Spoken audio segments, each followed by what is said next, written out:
Hey, YouTubers and brew tubers, happy Homebrew Wednesday. Currently, it's kind of early, but I'm drinking a little bit of Applejack. What I want to talk about is I'm about to show you my stir plates, and I'm doing a yeast starter. And I'm using a yeast starter on a stir plate for the first time, and hey, you might ask why? Guess what?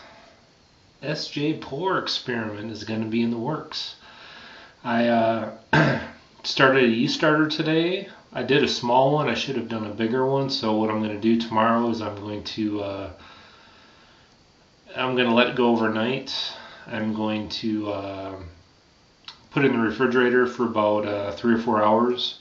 It's only a ½ liter starter. I don't know why I did such a small one. It wasn't very smart because I think my starting gravity is going to be around 1070, so I don't know why I did such a small one. So what I'm going to do is put it in the fridge. It's so small that the yeast should settle out pretty fast. Then I'm going to decant it, and then I'm going to add another 1 liter of the starter into it. And then I'm going to let that go again for, a good 18 to 24 hours. I plan on brewing this tomorrow, but I think I'm going to brew it either on Friday or on Saturday instead. I just want to make sure that the yeast have grown enough, because it's saying I need about 277 billion. And so I'm going to do a 2-step starter on this one. But I'm going to go ahead and cut over quickly to showing you the yeast starter, and then I'll be back. Okay, so you can see I am got basically 2 cups of water on the stove. So I'm going to boil 2 cups of water and then add a ½ cup of DME. You can see it's in here now. Just getting ready to bring this back up to a boil. This is a part where you got to be careful.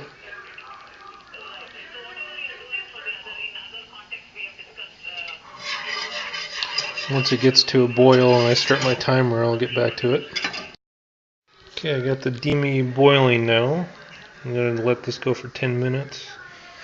And you can see I got my smack pack out too.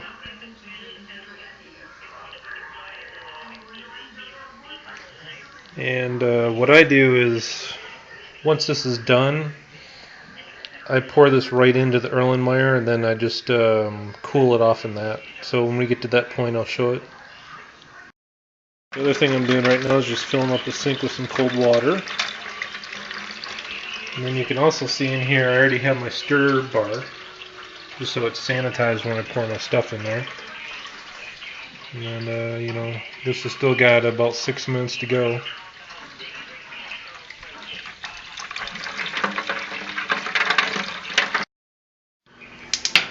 I'm going to go ahead and pull this off the heat.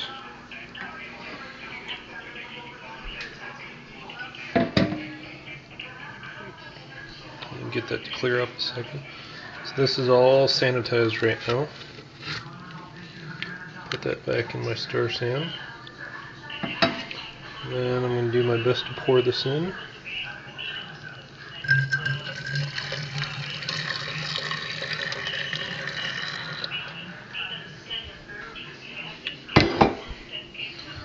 Okay. Take this back on here loosely. Of course, you got to be careful at this time because this is all pretty hot. And basically, I'm just going to swirl this around until it's cool at the touch. Okay, so here this is. It's a little warm still, but something I can easily touch now, so it should be cool enough for the yeast to be pitched in. So I'm going to go ahead and sanitize the pouch and pitch it in. Here we go.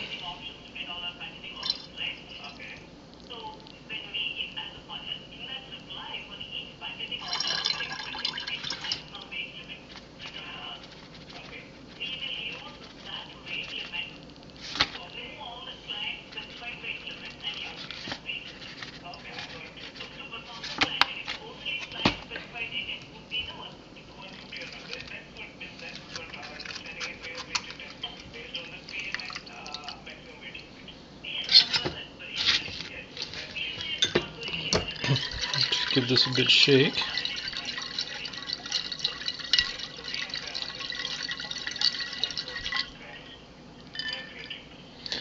Okay, now what you can do is every time you walk by this, you can give it a good shake. You know, good for a good 18 to 24 hours, but I'll show you what I'm going to do now.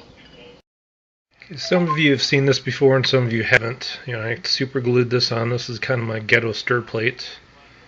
So you can see it turn on. So I'm going to test this for the first time ever with the yeast starter I just did.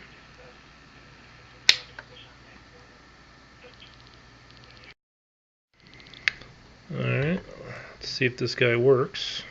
I'll push this to a little more safety. Let's go ahead and kick it on and see what happens.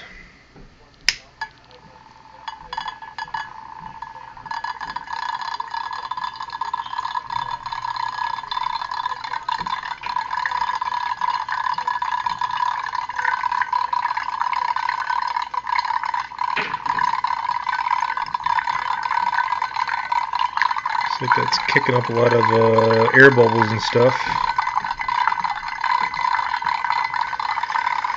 I don't know, maybe I'll let it run like this for a while, turn it off, then let it run again for a while for a, this is just like a, you know, a pint, so maybe this isn't quite big enough, so maybe I'll let this stir away for a while. Yeah, I don't know what to think about this.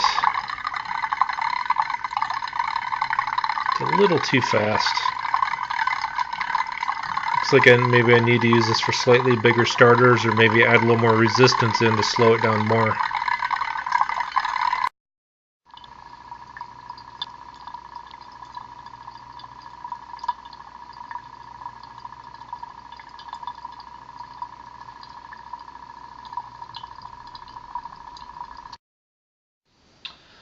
Alright, well, there you guys see my spin plate with my yeast starter. So I've gotten mixed reviews on Homebrew Talk. A lot of people say it's fine the way it's going. I've had another person say it's going to damage the yeast cells, but I think it's going to be fine. So I'm going to do, you know, a two-step starter. So tomorrow morning I will take it off the stir plates, put it in the refrigerator.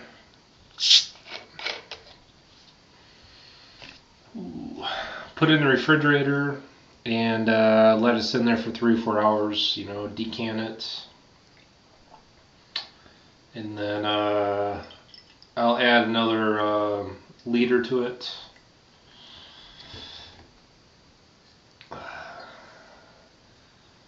You probably can guess what that is. That's just my hard cider. I'm hooked on this stuff. Oh, I love it. But I will, I'll do a two-step starter tomorrow, and then we'll see how it goes. Hopefully I'm going to do the sjporr experiment on Friday or Saturday, but it's definitely going to be Friday or Saturday. I'll try to shoot some footage of that. So hopefully by this weekend it'll be fermenting away, and we'll see how it goes. I look forward to it. So.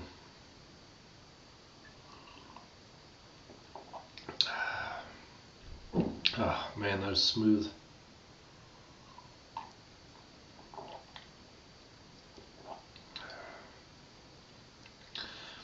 This is, like I told you guys, 10.35%. But I think even the 2 ounces of hops help to smooth it out a little bit. So, like I mentioned before, next time, I think it's going to be 6 ounces. Anyhow, I'm not going to push this on too long. So, I just want to wish everyone a happy Homebrew Wednesday. Wanted to give you guys an update, let you know that I'm starting the sjporr experiment. And I got other surprises coming down the line. I'm doing a 30-day sobriety challenge in a few weeks. So I'll keep you guys apprised on that on when I start it. But I'll shoot some footage in the next couple days of milling my grain and hopefully mashing it and doing all that kind of stuff. I don't think I'm going to do a full grain video, but I'll just try to shoot some video, you know, some footage of it. And again, I don't want to ramble on, so happy Homebrew Wednesday. I look forward to watching all your videos. And cheers. Talk to you later.